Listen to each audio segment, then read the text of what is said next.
I'm Kathy of the Delafield Quilt Company. Today I'm going to show you how to use heat and bond liquid vinyl. I hope that you enjoyed the tutorial.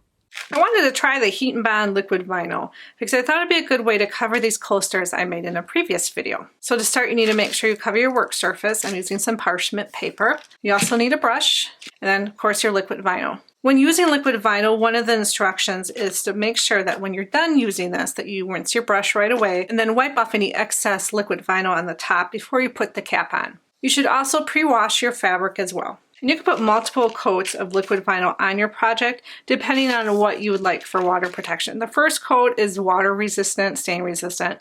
The second coat makes it waterproof, and I think the third coat gives it a nice glossy finish. So then to put it on, you just take your brush and you're going to brush on a thin layer of this liquid vinyl all over the top of your project. I'm only going to do one side at a time. I'm not sure if you could do both sides, but I'm just going to start with one. Okay, now that I got these covered with the first layer, I'm going to let these dry for 30 to 45 minutes. And remember to wipe off the rim and your brush. Okay, the liquid vinyl has now dried on the coasters, and the next step is to press these for 45 seconds using medium heat. So it does say in the instructions to use a heat-resistant surface, not an ironing board.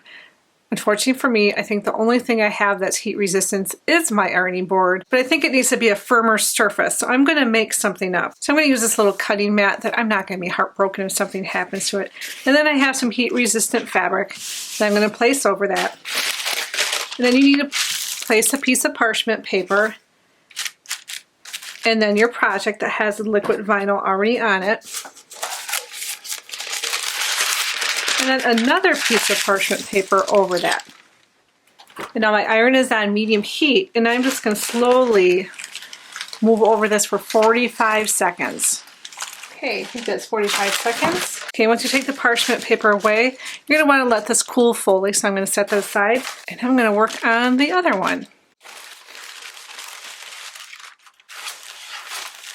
And now that that one's done, I'm going to let that cool as well. One thing I didn't mention earlier is you want to make sure that you do not have the steam on your iron. Okay, now that these have cooled, I'm going to add the second coat, and it's the same as before. I'm going to use the brush.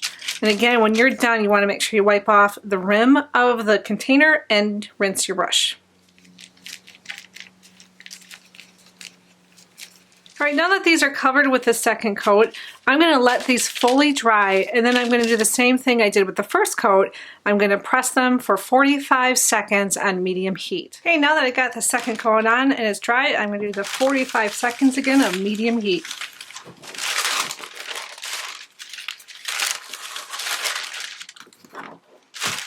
Okay, now my two coats have been put on, and I just wanted to point out there is some color change when you do this from your fabric's original color.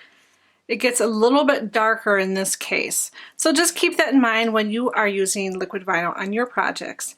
I hope that you enjoyed this tutorial today, and if you haven't yet, please subscribe and visit us at delafieldquiltco.com. Thank you.